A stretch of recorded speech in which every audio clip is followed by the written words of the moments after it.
اللہ کے سوا کسی مدد نہ مانگ کہ اس کے سوا کوئی مددگار نہیں، اس کے سوا کوئی مشکل کشا نہیں، اس کے سوا کوئی حاجت روا نہیں، اس کے سوا کوئی بیڑے پار کرنے والا نہیں، اس کے سوا کوئی بیماریاں دور کرنے والا نہیں، اس کے سوا کوئی مرادیں پوری کرنے والا نہیں۔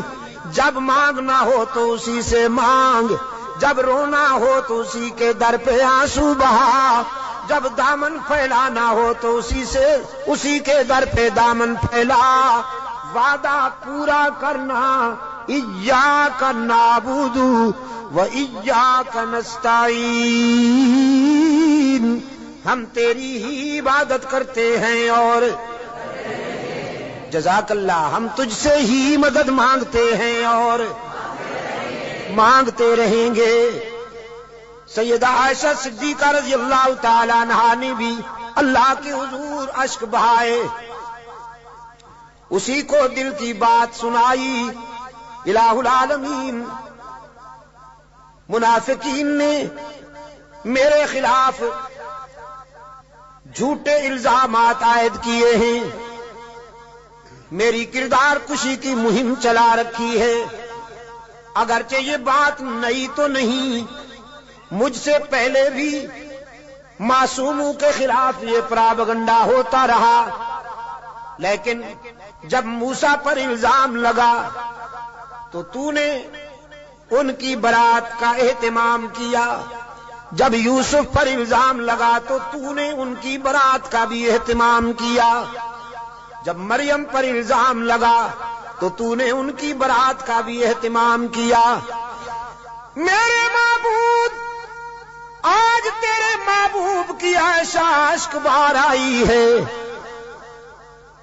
اور یہ فیصلہ کر کے آئی ہوں، جب تک میری برات کا اہتمام نہیں ہوگا تیرے در سے سر نہیں اٹھاؤں گی، سجدے سے سر نہیں اٹھاؤں گی، کسی اور کے در پہ نہیں جاؤں گی، تجھ سے ہی مدد مانگتی ہوں، تجھ سے ہی درد دل کہتی ہوں۔ رو رہی ہے سیدہ عائشہ صدیقہ رضی اللہ تعالی عنہا، کس کے آگے؟ اسی کے آگے رویا کرو، اسی کے آگے اشک بہایا کرو، اسی کے حضور دامن پھیلایا کرو، ساری امیدیں اسی سے وابستہ کیا کرو کہ اس کے سوا دامن بھرنے والا کوئی نہیں، دامن خالی کرنے والے بہت، بھرنے والا کون؟ دامن خالی کرنے والے بہت۔ بیٹھے ہوئے ہیں فنکار، جھنڈیاں لہرا رہی ہیں، زلفیں جا رہی ہیں، چادریں اوڑھی ہوئی، قبریں سجائی ہوئی، جھنڈیاں لہرائی ہوئی، چادر اوڑھے ہوئے بیٹھے ہیں، جیسے آسمان سے اتری ہوئی چیز ہو کوئی، اور سادہ لو انسانوں سے کہتے ہیں کچھ لے کے آؤ گے تو کچھ لے کے جاؤ گے، خالی ہاتھ آؤ گے تو خالی ہاتھ جاؤ گے، لیکن اس کے در رحمت سے صدا آتی ہے کچھ نہ لے کے آؤ، سب کچھ لے کے جاؤ، خالی ہاتھ آؤ، دامن بھر کے جاؤ۔ قال ربکم ادعونی استجب لکم ان الذین یستکبرون عن عبادتی سیدخلون جہنم داخرین۔ دنیا والوں سے مانگا جائے تو ناراض ہوتے ہیں، نہ مانگا جائے تو خوش ہوتے ہیں، لیکن یہ داتا وہ ہے کہ یہ مانگنے والوں سے خوش ہوتا ہے، نہ مانگنے والوں سے ناراض ہوتا ہے۔ ان الذین یستکبرون عن عبادتی، یہاں مفسرین نے لکھا ہے عبادتی سے مراد ہے جو مجھے پکارنے میں گریز کرتے ہیں، کیونکہ پکارنا عبادت ہے، پکارنا پیرا مدد کر، شرک کی تس، کہ کی تس شرک کی تس، کیونکہ پکار عبادت ہے، پکار قال ربکم ادعونی استجب لکم، تمہارا رب کہتا ہے مجھے پکارا کرو میں تمہاری دعاؤں کو قبول کرنے والا ہوں، ادعونی استجب لکم، مجھے پکارا کرو میں تمہاری دعاؤں کو قبول کرنے والا ہوں، ادعونی ان الذین یستکبرون عن عبادتی، یقیناً وہ لوگ جو مجھے پکارنے میں گریز کرتے ہیں، مجھ سے مانگنے میں گریز کرتے ہیں، سیدخلون جہنم داخرین، ذلیل ہو کر منہ کے بل گھسیٹ کر جہنم میں ڈالا جائے گا انہیں۔ تو کسے پکارا جائے مشکلات میں؟ قادر کو یا عبد القادر کو؟ ذرا حرارت فضا میں تحلیل کر دو، ہاں ذرا حرارتیں، یہ گرمی فضاؤں میں تحلیل کر دو، اور پھر اللہ سے دعا کرو کہ یہ فضائیں پھیل جائیں اور بھی کے بیماروں کو اللہ شفائے کاملہ عطا فرمائے۔ مشکلات میں کام آنے والا کون؟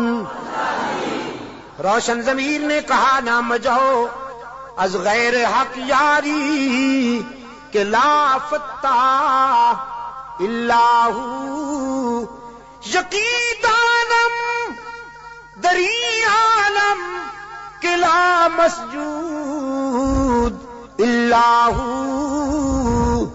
ولا معبود فی الکونین لا موجود الا ہو، کوئی مانے یا نہ مانے لیکن میرا تو ایمان ہے کہ اس کے سوا پوری کائنات میں کوئی مسجود نہیں، اس کے سوا پوری کائنات میں کوئی مسجود، نبی مسجود، رسول مسجود، تو پھر کاماں والی سرکار کیسے مسجود ہو گئی؟ سبحان اللہ۔ قرآن کریم میں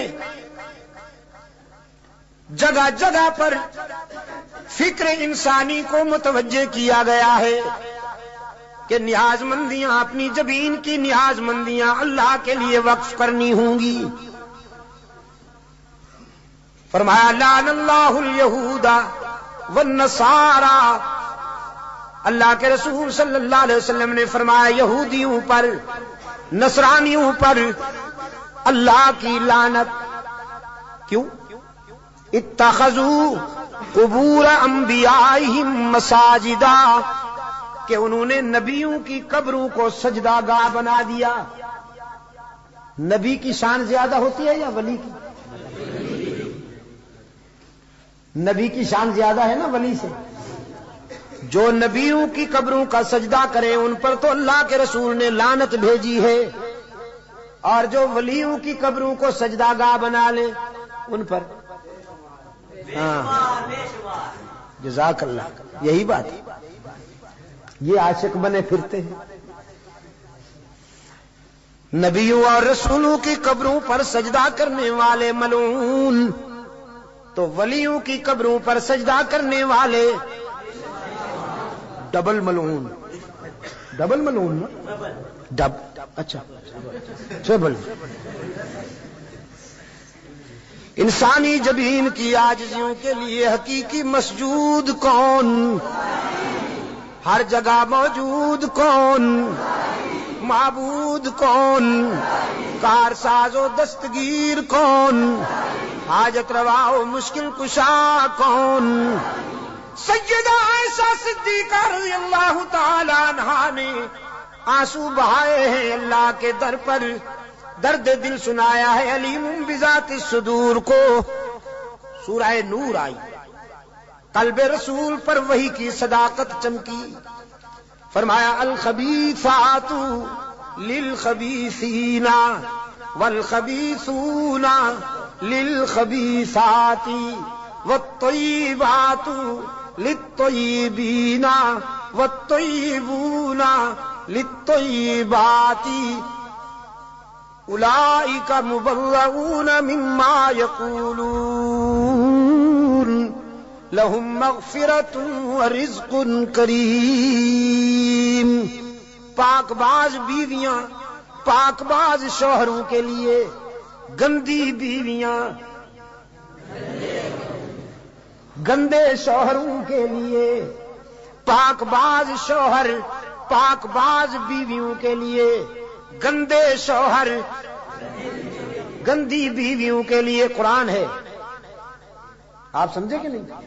قرآن اور کلام فطرت ہے یہ. اگر اپنی بیوی کو پاک دامن رکھنا چاہتے ہو تو خود بھی پاک دامن رہا کرو، لیکن اگر تم تاڑ جھانک کرو گے تو ادھر بھی سلسلہ شروع ہو جائے گا، تمہیں معلوم ہو یا نہ ہو. سمجھے ہو کہ نہیں؟ کلام فطرت ہے نا قرآن کریم. قرآن کریم تو راز کی باتیں کہتا ہے، کلام فطرت ہے. فرمایا الخبیثات للخبیثین والخبیثون للخبیثات. ناپاک بیویاں ناپاک شوہروں کے لیے، ناپاک شوہر ناپاک بیویوں کے لیے. طے ہو گیا. والطیبات للطیبین. پاک باز بیویاں پاک باز شوہروں کے لیے، والطیبون للطیبات، اور پاک باز شوہر پاک باز بیویوں کے لیے. رب العالمین نے جرا کے لہجے میں سیدہ عائشہ کی وکالت کرتے ہوئے واضح کیا، جس نے اس عفیفہ کے کردار کو سمجھنا ہو، عائشہ کی عظمت کو سمجھنا ہو، وہ عائشہ کے شوہر کی عصمت کا نظارہ کرے. جس کا شوہر محمد معصوم، وہ بیوی کیسے نہ محفوظ. محمد معصوم ہے، عائشہ محفوظ ہے. جرا کے انداز میں رب العالمین نے برات کی. اولئک مبرؤون مما یقولون. میں اعلان کرتا ہوں کہ پیغمبر کی آبرو بے داغ ہے، نبی کی آبرو کا دامن پاک ہے. آپ میرے لیے اور میں آپ کے لیے اللہ کے حضور التجا کر دیں کہ اللہ دنیا اور آخرت کی کامیابی